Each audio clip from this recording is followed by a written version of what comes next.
Good evening and welcome to Quorum. I'm Ron Brown. This has turned out to be a busy week at the state capitol. On the one hand, lawmakers are debating how much money to restore to critical state agencies and departments, Governor Haley Barbour's 2010 budget cut. On the other hand, they're getting down to the business of writing a budget for the upcoming fiscal year 2011. Difficult work, to be sure. Is it made more difficult by the politics of partisanship? Do state lawmakers in Jackson face the same sort of deadlock that congressional lawmakers face in Washington? We will explore these questions tonight with two legislative leaders. We're joined this evening by Senator Terry Burton. He's a Republican lawmaker from Newton, an 18-year veteran of legislative affairs and a member of several committees, including the Legislative Budget Committee. We've also asked Representative Dirk Dedeaux to join us on the panel. The Democrat from Perkinston has served in the legislature since 1996, and he chairs the House Medicaid Committee. We'll discuss politics and governance with these two powerful state lawmakers in just a moment. And we want to hear from you. Our toll-free phone line is open right now. Dial 1-877-405-5247 with your questions for our guests. You can also email your questions to quorum@mpbonline.org. And you can join the discussion on Twitter. Just add the hashtag Quorum to your comment and follow us at twitter.com/MPBOnline. First, let's bring you up to speed on developments with the budget. Here's MPB's Carl Gibson with our Capitol Wrap. State lawmakers this week are working on Mississippi's fiscal year 2011 budget. It's a long process and it could be grueling. On Tuesday, the House Appropriations Committee reviewed measures to fund about half of the state's agencies for the year beginning July 1st. Both the House and the Senate were set to act on those appropriations today. The 2011 budget is expected to spend about $5.5 billion. That's roughly $400 million less than last year's appropriations, following 17 straight months of declines in state revenue. Well, our main goal is to try to fund the Adequate Education Act. That's what we try to do, and that gives each school district and each child through the adequacy formula, gives them an opportunity, or gives those districts ample funding based on the formula. So we try to do that first, and then we try to fund special needs areas. You never want to tell anyone no. That's a hard word to say. Unfortunately, in these dire economic times, we have to tell people no. We can't fund your agency or your project like we want to. But even now, work continues on patching the 2010 budget, following 4 rounds of agency and department cuts ordered by the governor. There are 2 key measures in play. The first is Senate Bill 2495. It would empower the governor to make selective cuts of up to 10% of appropriated funds. That could lead to large cash savings through the rest of fiscal year 2010 for key areas such as education. Right now, that measure awaits formal conference talks by House and Senate leaders. In the meantime, the House rewrote Senate Bill 2688, the Budget Reconciliation Act of 2010. It would draw about $79 million in tobacco settlement and other funding sources and restore budget cuts in several areas. Republican Alan Nunnally chairs the Senate Appropriations Committee. The Senate felt that it was in the best interest of the state to allow the governor some flexibility in making budget cuts. Now, it's played out since we passed that bill in early January. The budget is much worse than anybody predicted. I'm not sure what we're going to put on the governor's desk at this point. Democrat Representative Cecil Brown says, as far as the House is concerned, the effort to give Governor Barbour more budget authority is dead. The system has worked. It's not pretty. The system that was in place has worked. The governor had discretion up to 5%, and then above 5% on any agency he had to cut across the board. That's what he did, and we're in the process of picking and choosing which ones of those budgets we're going to restore. So it has been pretty, but it wasn't designed to be pretty. It was designed to be effective. We could see action this week on the budget reconciliation bill. Senators are expected to take up the House version of the bill to restore the governor's budget cuts tomorrow. At the state capitol, I'm Carl Gibson, MPB News. We will get to the Budget Reconciliation Act in just a moment, but just moving across the AP wires a moment ago, the House today voted to ban state payment for lawmakers out-of-state travel during the year that begins July 1st. Senator Burton, is that going to save us a lot of money, or is it Well, it won't save a lot of money, but it will save some, and every dollar saved is a dollar saved. It's a good gesture on the part of the legislature to show leadership and guidance to other state agencies that we're doing our part. The Senate Rules Committee had already done that on the Senate side. We haven't had out-of-state travel approved in several months, and we've actually reduced our budget by 5% twice now, and have reduced some salaries and other things on the Senate side to make accommodation for this type of thing. Mm-hmm. Plus, we had a bill last week that would cut the legislative pay for next session by $1,000 during the session. Representative Dedeaux, your reaction to the House's I think the House today. wanted to make a statement. We understand the budget situation, and we're just looking at within our own ranks to see what could be done. Out-of-state travel, any idea how much that would save? Which is a fraction of what our budget is, but you know, any way to save money, any way to cut costs? Yes. Okay. It is something we can do. Okay. Well, then if it's something we can do, apparently that's what they're looking to do. So budget management remains the top priority at the Capitol. Let's now turn to Senator Burton and ask you about the proposition for a revised Budget Reconciliation Act. I would hope that the Senate would vote to send the bill to conference. That's the process that we see operating every year on most every bill of any consequence. We go to conference, and when the Senate has a position and the House has a different position, we go to conference, and 3 members of the House and 3 members of the Senate sit down and work out the details and try to come with a compromise. And that's what I hope the Senate will vote to do. Historically, institutionally, traditionally, that's what we do.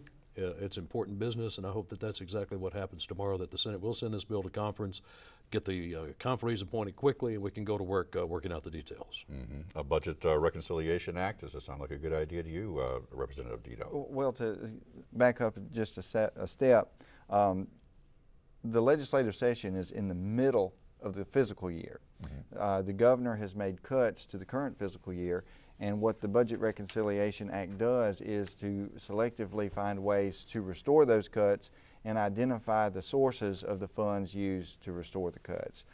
Currently, I think pending before the Senate is a proposal to restore about $79 million worth of those cuts. And they might have some other ideas about how to address that, and so they could either send that to the governor for his approval, or they could invite conference to further discuss it with the House.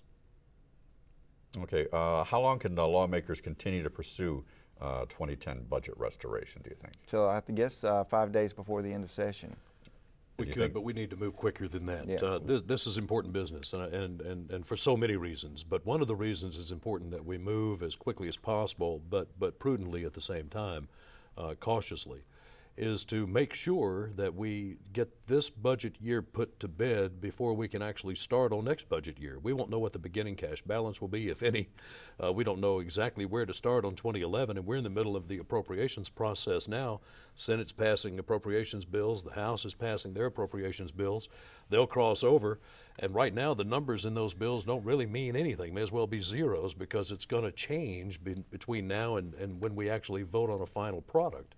So we've got to get 2010 put to bed before we can actually really work on 2011. One of the things that's important about that is this: whatever we restore in 2010 is going to be taken away in 2011 anyway. So you're going to have to do the same work we're going to have to go right back at it. The numbers are not coming in. The money's not going to be there. Everybody agrees next year is going to be worse than this year. So if we restore $79 million more in this fiscal year, the cliff just gets higher for people to fall off of in 2011. So we have to be very careful not to give false hope that this money is going to be recurring money for next fiscal year, because whatever we restore is coming off the top next year. There's no money to do it otherwise. Another sense of urgency is there are about 40 school districts in the state that will run out of money before June. And so that's another reason to act quickly to restore some of these cuts before they have to make layoffs. Representative Dedeaux, do you think that the governor should get that broader budget authority that he's seeking? I think that the budget is ultimately a legislative process. I think that our lawmakers are perfectly capable of setting a budget, and we're currently debating how to restore the cuts that the governor's made, and we will ultimately make that decision in the budget process. So I think that it's working the way the law intended it to work. Okay, Senator Burton. Well, I voted to give the governor the additional authority, and one of the reasons is we've never been this far before. We've never been in this situation, not in the last 100 years or so anyway, and so certainly not since the Great Depression in the 30s and late 20s and early 30s.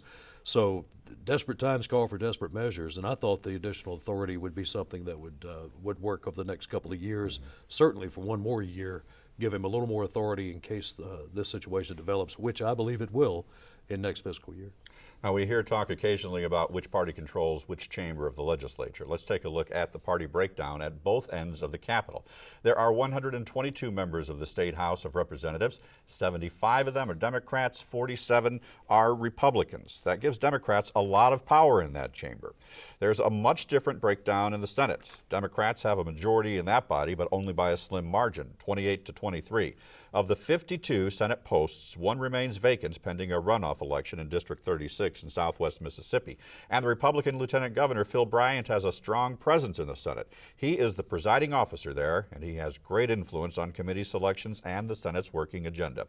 We asked several lawmakers for their views on how partisanship impacts the legislature in general, and as you can imagine, we got a wide variety of answers. Well, one of the things that we look at as conservatives, whether it be conservative Democrats or conservative Republicans, is we often ask ourselves, does this bill, legislation, promote free enterprise? Does it promote limited government, individual liberties? We look at some, does this promote strong traditional family values? This year we can look at what's the first thing we did right out of the bat? We created jobs. So therein lies some of our free enterprise values that we have. We come with different philosophies, we just do. And we Democrats have never apologized for the government like our Republican brethren. They're always apologizing. They're always into punishment, never into redemption, it seems like to me. And because of Haley's overarching, all-encompassing political zeal and expertise, it has just almost ruined our process this year. He's had the Senate this term and the last term, his 7 years now, because no matter what the House believes, no matter what the House does, we seldom win because he has the Senate and we're broken down and compromised to meet somewhere well below what we think the threshold of government ought to be. I really think some of my Democratic brethren believe that, look, and you'll hear them say, it's raining, we need to use our reserves. We've got a lot of pain in this budget. We need to alleviate that by drawing down on our reserves. That's a very powerful argument. But they'll tell you, in fact, they've said so on the floor, that they hope that it'll be better next year, or that, we'll take care next year when it gets here. I think the philosophical point that fiscal conservatives, your Republicans and conservative Democrats, are looking at is that, look, we know we've got pain this year. We know these cuts hurt. However, if you look at the fact that this coming year we're going to have less stimulus money, and then the following year, 2012, we won't have any, and we're projected to have shortfalls as much as $1.2 billion, which translates to about somewhere between 20 and 25% of our entire general fund budget that we're going to be short. We've got some massive cuts we need to make, and we need to have reserves in place so that we don't have to make any more cuts in those coming years than are necessary. We have a much stronger position on the need to support and protect education. We see less of a commitment on the part of Republicans with regard to that. And I think if there's one issue that sets us apart, it's our approach and our desire and willingness to go to the nth degree to try to protect and preserve education. Well, we will put the same question to our panelists this evening. Representative Dedeaux, what are your views on partisan politics in the legislature? Well, I want to just say that I'm very glad that we're not in Washington, D.C. because it's a lot worse. It could be worse. The acrimony that is in that part of the world is so much deeper than what it is here. We have differences with our colleagues on policy matters. You have the Republican Party that has a completely different view of the civil government as the Democratic Party, but as a whole we get along. In Washington, D.C., they don't get along at all, and their differences tend to become very personal, and we don't have that here, and I'm glad. Is that the pressures are not the same? Is it that the style of government is different? No, is it the people? We what do you probably attribute it have to work a lot more closely than they do. Oh, okay. And Senator Burton, what do you think? Well, on the Senate side, I don't think the partisanship is an issue at all. I mean, in order for the governor to veto something and have it sustained, he's got to have a lot of Democrats vote with the Republicans. And that's happened. He hasn't had a veto overridden since he's been there.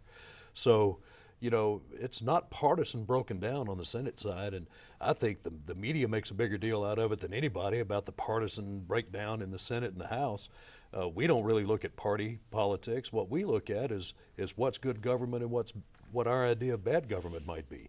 And so on the Senate side, even though we're fewer in number on the Republican numbers, you still have that supermajority of conservative thinkers, whether they be Democrats or Republicans, that are able to sustain a good, solid conservative vote.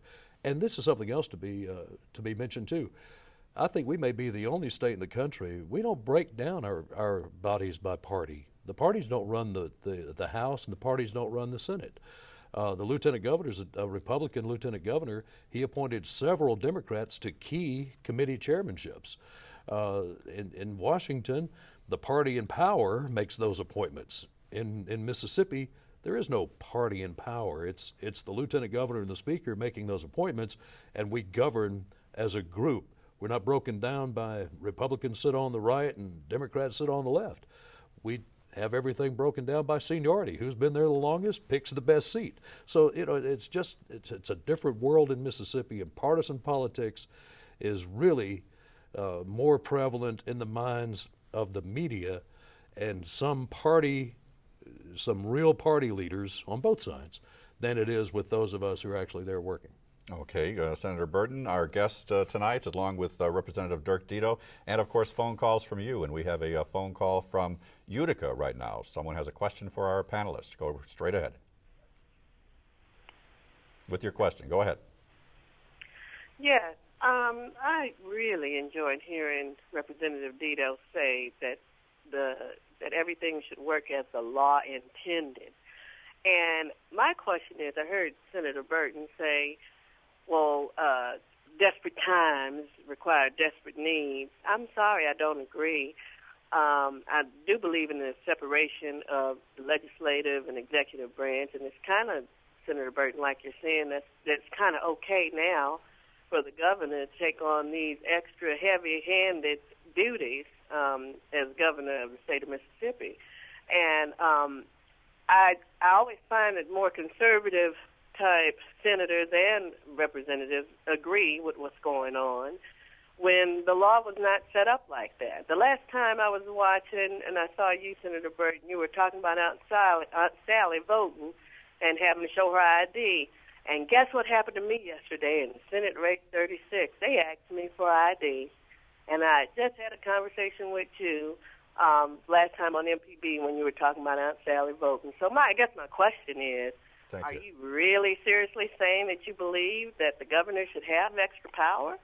I believe that the Constitution of the state sets the role of the governor and the role of the legislature. The Constitution of the state says that the governor is the chief executive officer of the state. The legislature sets the policy.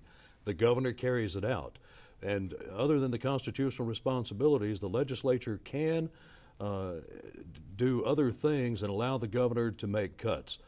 We already allow the governor to make 5% cuts. We've already set that standard. When you have cuts that need to be made as deep as we have now in a budget situation as horrible as it is now, then, you know, that additional 5% makes a huge difference. So the policy of the governor going out and grabbing power has already been established. The legislature gave them that authority. The question is, now that we've determined what you can do, how much of it can you do? That's the question. So, yes, I do believe that desperate times call for desperate measures. Okay, thank you, Senator Burton. We have a question now from the email list. Someone named James would like to see Senate Bill 2816, Mississippi Strategic Planning and Performance Budget Act of 2010, pass the Senate. What is the probability that it will pass the House, James wants to know. And are there any points in the bill that might cause problems in the House? Senate Bill 2816, Mississippi Strategic Planning and Performance Budget Act of 2010. Representative Dedeaux, are you familiar with it? Can you answer James's question? I am not. We have a deadline process in the House and in the Senate. Bills have to pass certain committees by a certain deadline to get to the next level and stay alive. Recently, the general legislation deadline has passed for the Senate to pass bills to the House. Currently, those bills are being referred to House committees for consideration, and so that bill has not come before us yet.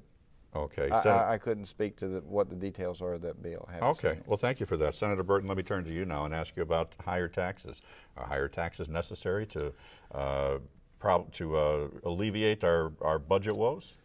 When we're talking about the possibility of being $1.2 billion short, I don't know of any tax or any collection or collage of taxes that we could pass that would generate that much money.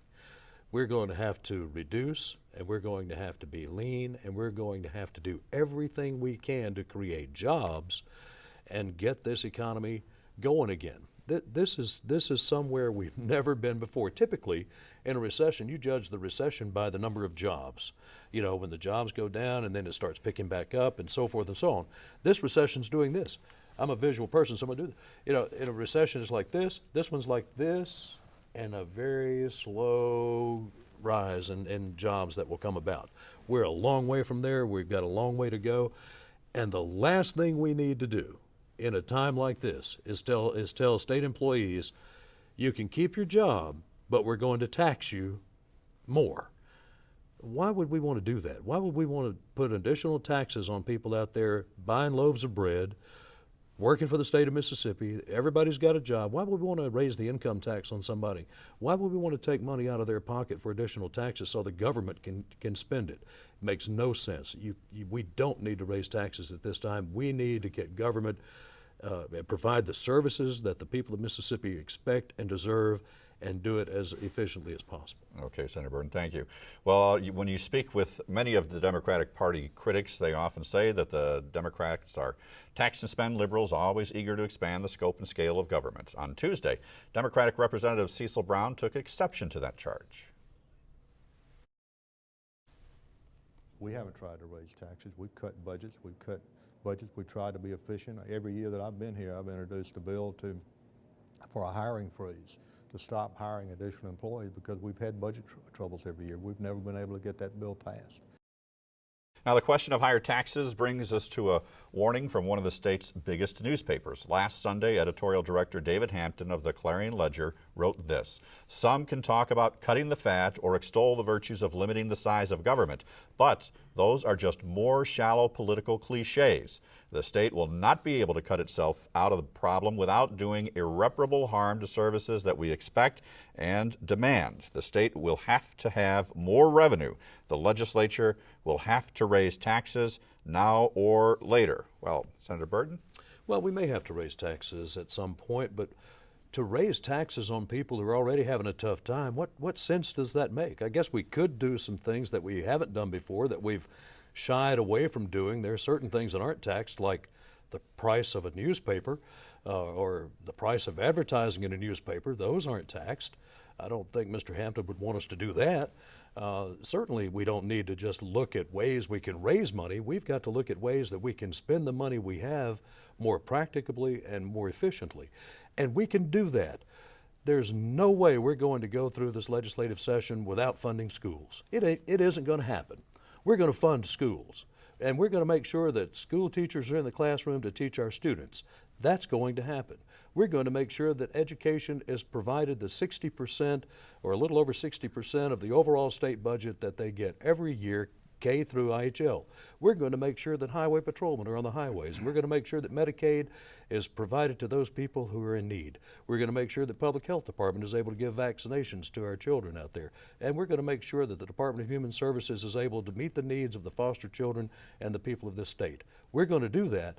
It just depends on what level we're able to do that. But I don't think the people of Mississippi will see one hiccup in the provision of services that they expect. Okay, what about Representative Dedeaux? Is David Hampton right? Higher taxes going to be inevitable? If not now, certainly later? From a legislative perspective, the concept of raising taxes now is not very likely. But there are things that we can do to get more revenue. Senator Burton has already alluded to the need to create more jobs. One of the things that we can do to create more jobs in Mississippi right now is take advantage of a lot of the federal money that's out there that we can draw down to build roads and bridges. Mississippi is in dire need of a lot of bridge replacement right now. If we use our state bond authority, which right now we can issue bonds at a lower interest rate than we have ever been able to do in recent memory. We can draw down more federal money that is being left on the table right now, rebuild our infrastructure in the state in anticipation of more job development, and in the meantime put people to work. Okay. We have a call from Alice, who's in Soso. What is your question for our panelists tonight? Each time Mr. Barber cut program is cutting the job, they said we need jobs. Why can't we use some of our rainy day fund to help out in these different places, especially education? Okay. Well, thank you very much, Alice. Right now, Republican Allen not only chairs the Senate Appropriations Committee, he plays a pivotal role in the budget writing process, and he's quick to promote the GOP's handling of budget issues, including management of the so-called rainy day reserves. When I took office as chair of the Senate Appropriations Committee, the rainy day fund was almost depleted. And I set out making sure that we filled that fund to its statutory maximum. Now, there were people in 2008 that said that's silly. We don't need to put money aside for a rainy day, we need to spend it now. Fortunately, wisdom prevailed, and we filled the rainy day fund. Last year, our goal was to save some of the money that was available to spend in this current year. Those same opponents said, no, we don't need to save it till 2010, let's spend it now. Well, I think that wisdom has shown that we were right to fill the rainy day fund, we were right to push $60 million forward last year, and we don't need to let those same opponents cause us to go in and spend every bit of our savings accounts this year just to avoid making budget cuts. Representative Dedeaux, are the Republicans right in their handling of the rainy day fund? Well, I think that the bigger issue from the budget perspective is not whether or not we should use some of our reserve funds, but which reserve funds should we use. Right now, the state has over $500 million in different reserve funds. We've got the rainy day fund, the tobacco trust fund, Katrina funds, and the governor has some stimulus discretionary funds that he has. Now, the division between the House and the Senate is some people in the Senate don't want to spend any of the money that the governor has unilateral authority to spend. For instance, the Tobacco Trust Fund and the Healthcare Expendable Fund takes legislative action to spend that money. But the Rainy Day Fund, the governor alone could write a check out of that to roll back some of these cuts. So it's a fight over whether we're going to spend all of our money or the governor's fund of money. Okay, Senator Burton, what are your views on the governor's handling of, or the GOP's handling of the rainy day management? Well, it takes a majority of the members of the legislature to manage the money the way it's been managed, and under the leadership of a Republican chairman of appropriations, many Democrats on the Senate side and the House side have voted to do what we have suggested. One of those things is to fill that rainy day fund and make sure we're prudent with it. We spent some out of it last year. We're going to spend some more out of it this year, more than we really wanted to. And we're going to try our best to save some for next year and the next, because we're going to need it. The Healthcare Expendable Fund, the same thing. The Healthcare Trust Fund, the same thing. We're going to need some of those funds down the road, so we don't need to do it all this year. As far as the governor's discretionary money, it's about $24 million. I keep hearing this $54 million figure. It's actually about $24 million left after what he's promised that he's got to do. And as far as the Hurricane Katrina money, we may get a demand letter from the federal government any day now on some of that. We can't spend that money. We don't need to do that. We have to be prudent.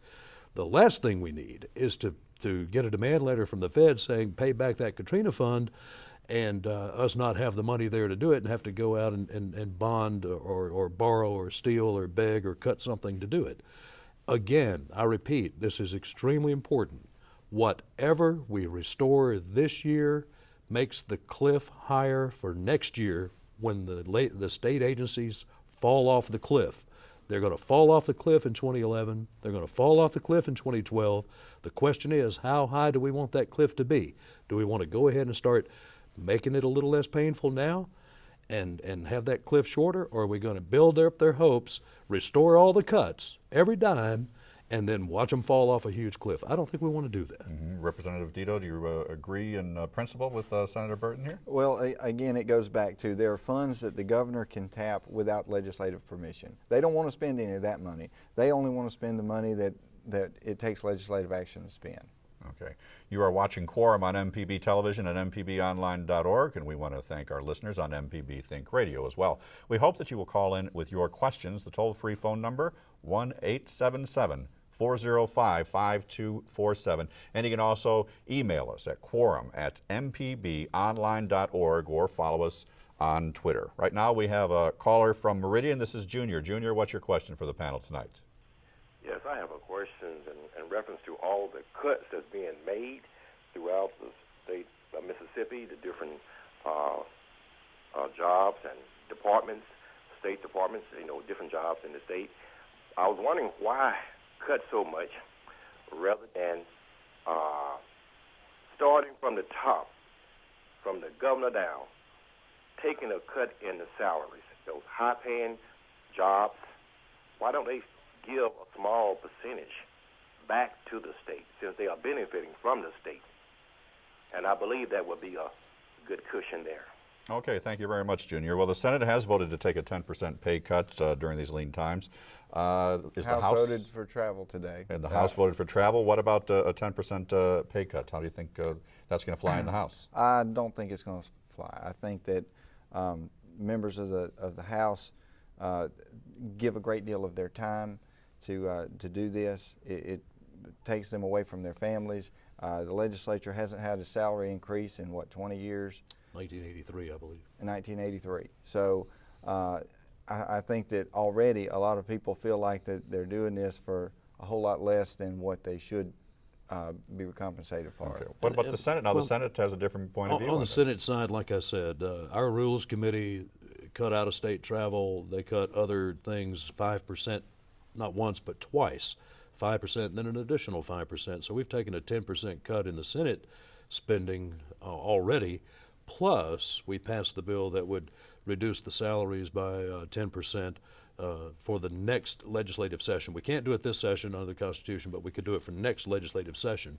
And so we have voted to do that, and of course, the House has their own ideas on things, and we're not trying to force any issue with them. We just think that's a good, prudent thing to do. How did you vote on it? I voted for it, of course. You voted for it? Okay. And let's talk realistically. You could eliminate the entire legislative budget for the entire branch of the legislature, and it would have very little impact on the $5 billion general fund state budget. Yeah, the overall legislative budget. The things that are being done to cut are very token.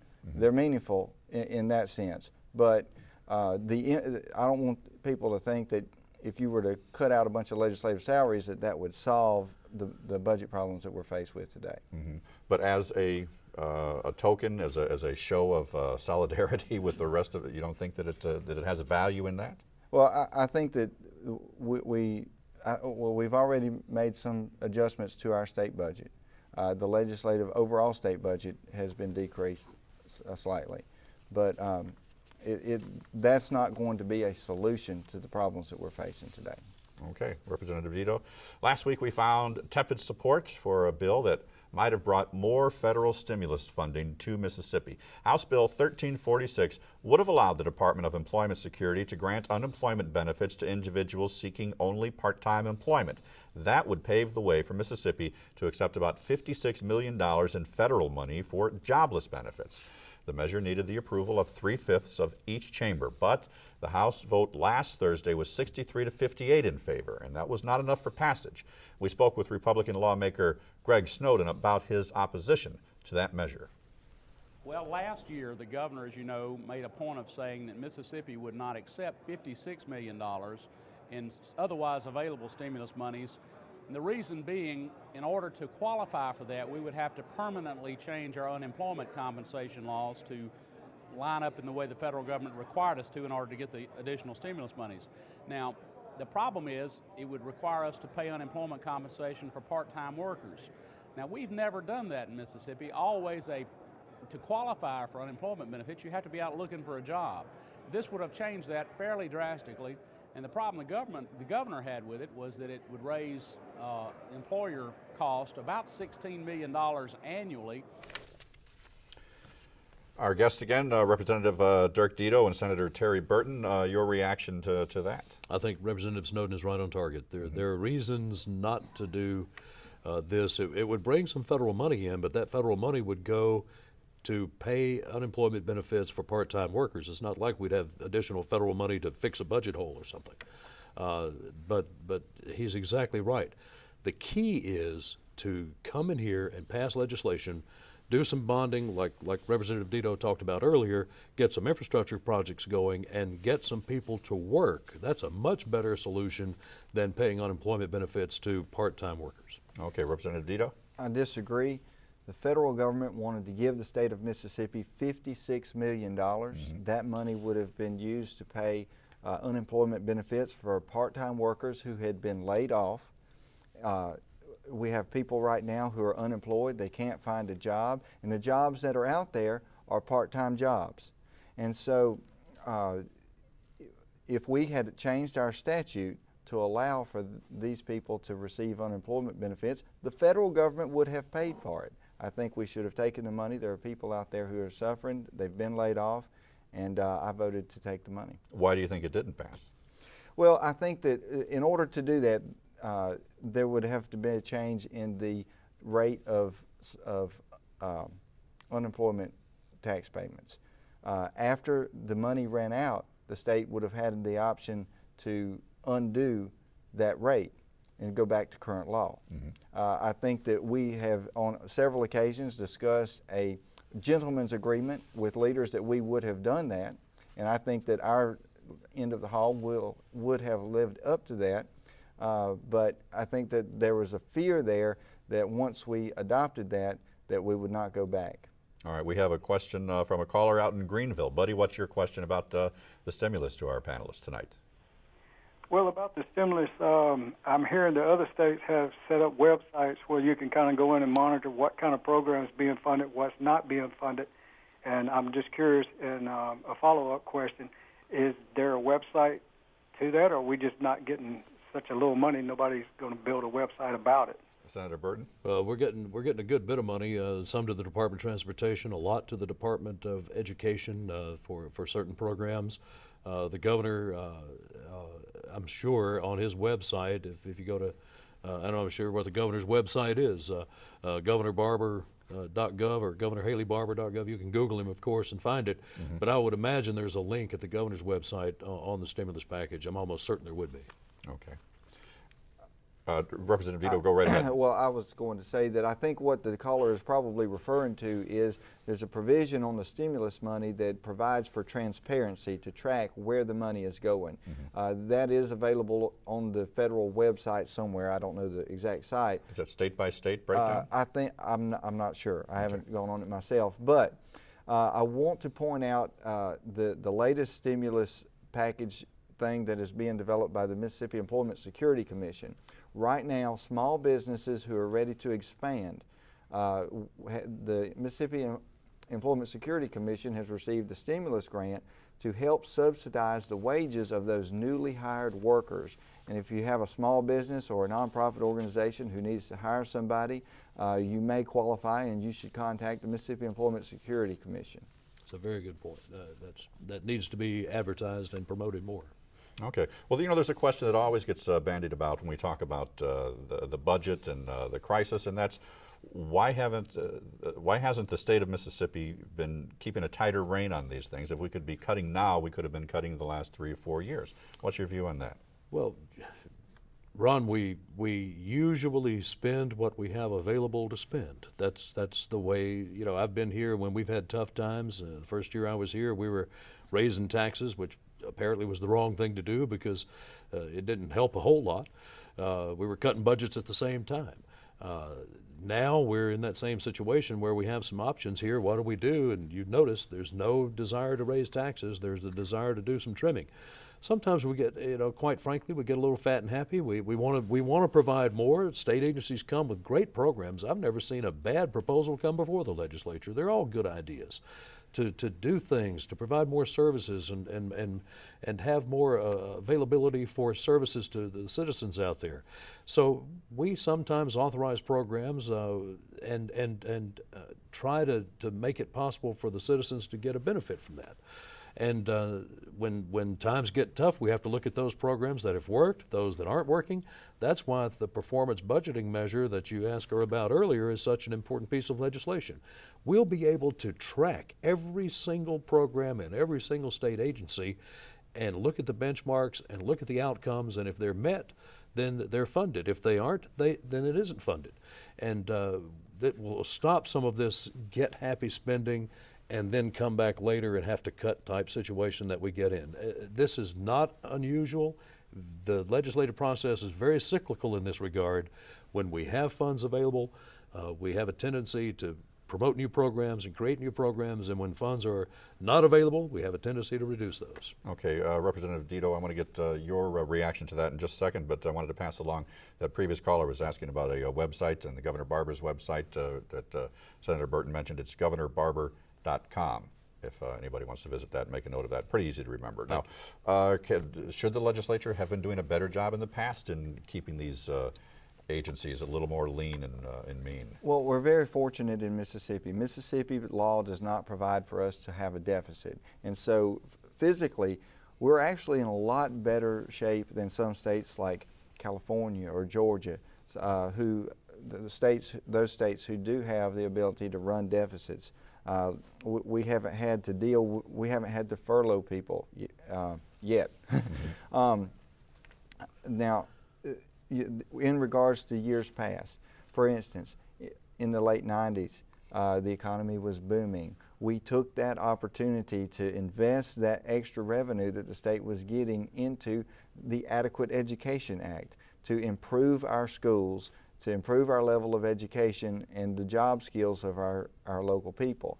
That investment in our people will pay dividends economically and socially to hopefully people will get those jobs that will get them off of public assistance programs. And so there are good things that we can do in good times to help people to rise above the poverty that plagued Mississippi for so many years. Mm-hmm. Right, but I guess the question is, if the governor is saying that we can cut all these agencies by 10% without seeing, without the consumers seeing a problem in what they're getting, then couldn't we have done that before? I don't think there's any superintendent of education in the state that would agree with him on that. I think that those cuts are being felt all the way down to the local classroom level, and if these cuts are not recovered in some way, local school districts are going to have to raise ad valorem taxes to be able to pay their teacher contracts because they still have to pay those obligations to pay those contracts. Okay, Representative Dedeaux, thank you. Among the lawmakers that we've spoken with is Representative Kimberly Buck. The Democrat from Jackson acknowledges partisan divisions in both the House and the Senate, but she says there's still a lot of room for progress this year. I'll be honest, I really think, and I may be the only positive person around here, but I think we're trying to make some leeway. I think, the governor's actually trying to make some movement a little bit closer to those of us that are on the Democratic stance than where he initially began. Look, I agree with the governor on this. It's a tough year. Money is tight. The economy is not at the best. I agree with all of that. Where I disagree sometimes is how we want to, kind of patch some of that funding.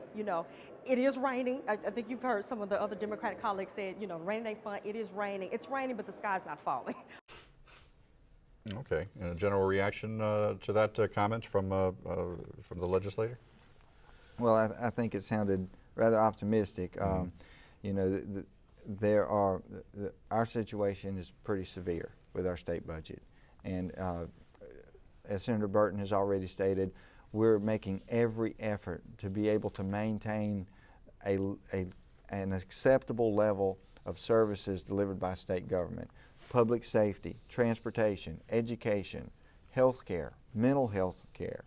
All of these are essential functions of state government, and at this point, it's our effort to maintain those services, not to expand them. Okay. And Senator Burton? I think Representative Buck was right on target. The governor has moved from his initial stance on some of these funds and rating some of these funds to restore some of the cuts. He has moved considerably, in fact, above where he thought he would be able to stand. And so I think there is movement. I think agreement will be reached. If we can, in the Senate tomorrow, send this bill to conference, let the conferees go to work immediately and work out the details, we can have this Reconciliation Act out, get some funds restored to these budgets, and move forward in 2011 and try to make that hurt in 2011 as gentle as possible. Okay. We have a call from Perkinston, and this is Parker. What is your question for our panel? Yes, basically my question was answered earlier because we was talking about, the people in Jackson and Washington taking a pay cut and stuff like that.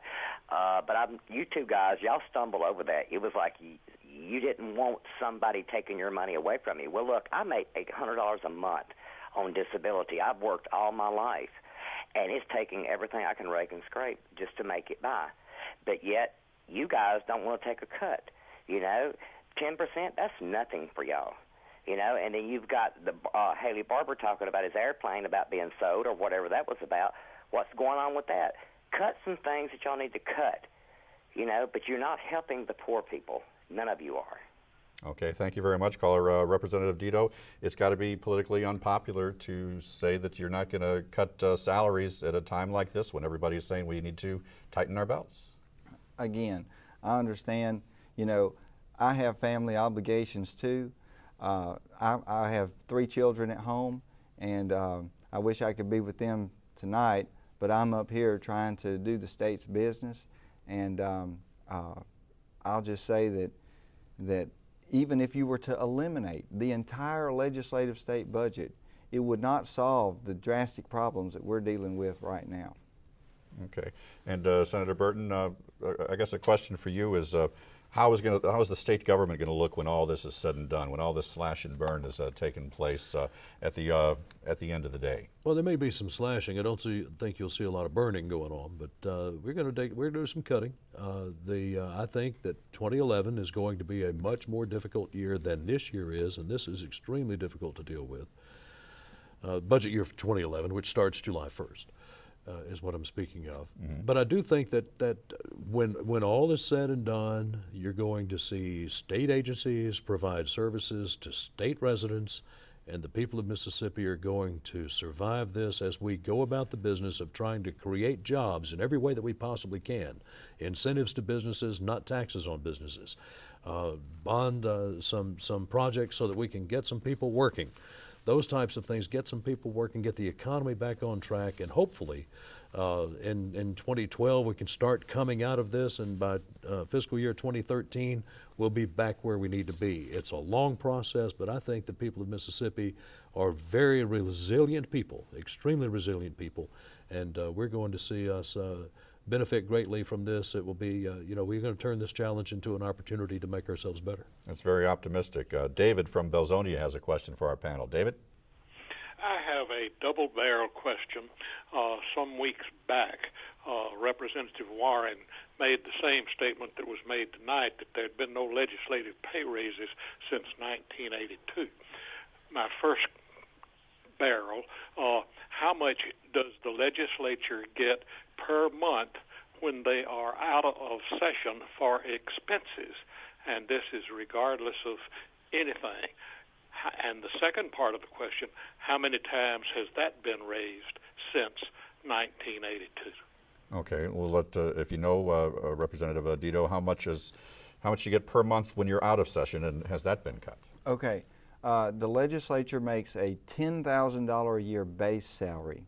When we're not in session, there is a $1,500 a month a reimbursement for out-of-session pay. Also, when we're in session and when we have to be at the Capitol for committee business, they pay our mileage. They reimburse us for subsistence and lodging to come to Jackson, and they give us a per diem. What's the per diem? $40 a day per diem. And so I believe that the out-of-session pay was increased in the 90s some point.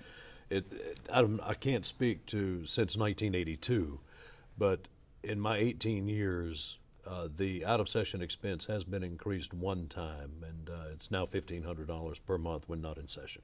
Okay. We have a question from our email listeners. Why do legislators try to be our moms and dads? Asked Jamie West. Put a lottery on the ballot and let the voters vote on it. Then the people will decide what we want and not some committee chairman.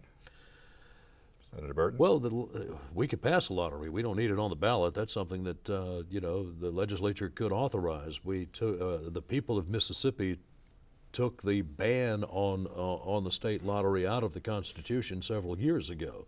So the legislature could pass a lottery bill. Or there could be an initiative process and get the signatures, 90,000 signatures or so, and get it on the ballot so that people could vote on it.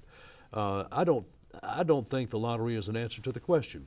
Number one, in states where lotteries are successful, there are huge populations in those states. There are a lot of people buying lottery tickets.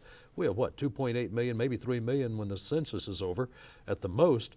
The numbers just aren't there. We'd have to be part of the Powerball or something, and I'm not sure we could get in with the numbers we have. Mm-hmm. So there are a lot of issues out there as to whether or not this would work. If everybody in the state bought a lottery ticket once a month, you're only talking about $3 million, so you're not talking about a lot of money, even if we were able to put it all together. And I just don't think that the lottery is the answer. Okay, Representative Dedeaux, whether it's the answer or not, should the people be allowed to vote on it as what they think should be the answer? Well, again, I think that our revenue situation has got to deal with increasing the number of jobs in the state. That's the way we've got to enhance revenue. With the information that we have seen, a lottery in a small state like Mississippi is not going to have the impact that we would desire. And so I understand you're not in favor of it. Well, actually it hasn't really been presented in a way for me to make that determination. At this time I haven't seen anything that makes me excited about it. But I think that it's something that those people who have that information given to them to make that decision, they've decided not to bring it out for that reason. Okay, George from Tupelo has a question for us in these final minutes of the show. George, what's your question? Why can't we use for education, instead of just keep pumping money into education, there's $500 million in all school districts in the state. Why can't that be used for education? I think we need to cut education down to about 50% of our budget so that other agencies will have money. Okay, reaction to that, Senator Burton? Well, the funding source for education comes in several forms, and the education budget is about $4 billion a year when you add in all the federal money, the local money, and the state funding, plus the special funds from the state. You're looking at about $4 billion spent on educating the children of Mississippi every year. So, a lot of local communities are maxed out on their millage. A lot of local counties don't have a lot of property value to create and generate money. The state of Mississippi has kicked in. The feds have kicked in. We're doing the very best we can as far as education is concerned. I do think there are some efficiencies that educators could pick up on and stop overspending in some areas. But the key is spend the money in the classroom. Let's don't spend it on new programs or the latest bells and whistles. Let's spend the money in the classroom, educating children, teach them how to read, write, and do arithmetic, and do as many extras as we can, but get the money to the classroom. Let's get it out of the administrative offices and these other areas. Okay, Representative Dedeaux? I think Senator Burton touched on a key point. When the state doesn't fully fund education, then those shortfalls that can't be made up with local cuts have to be made up with ad valorem tax increases at the local level. So if we were to reduce the education budget at the state level, you would see an increased tax burden on your property taxes. Okay, and I guess the final question for tonight is during Governor Barber's State of the State address, he mentioned that budget issues could put criminals out on the street. Do you think that was a scare tactic, or was that a real concern of yours? I think that there are some legislators who would like to take advantage of the budget situation to loosen the parole requirements to reduce the number of people that are nonviolent offenders in jail. The governor has taken a pretty strong position. He doesn't want to do that. You know, I don't think it's good policy to just say, well, we ran out of money, so let's turn prisoners out. By the same token, we have people who are in mental health facilities, but the governor wants to reduce the beds in mental health facilities. I kind of think he's talking out of both sides of his mouth. Let's let Terry respond briefly. I don't think that people realize this is a very, very serious issue. The Department of Corrections is about $27 million short, and if we don't restore some of those cuts, there will be criminals released whether we want it to happen or not. I don't want it to happen, and I hope it doesn't happen in my county. Okay, Terry Burton, I'd like to thank you very much. It's all the time we have for tonight. I'd like to thank both of our guests as well as the callers for joining our discussion tonight. We will soon have this edition of Quorum available for viewing online at mpbonline.org. Quorum returns next Wednesday at 7 o'clock with more coverage of Legislature 2010 and the state's budget crisis. I'm Ron Brown. Have a good night.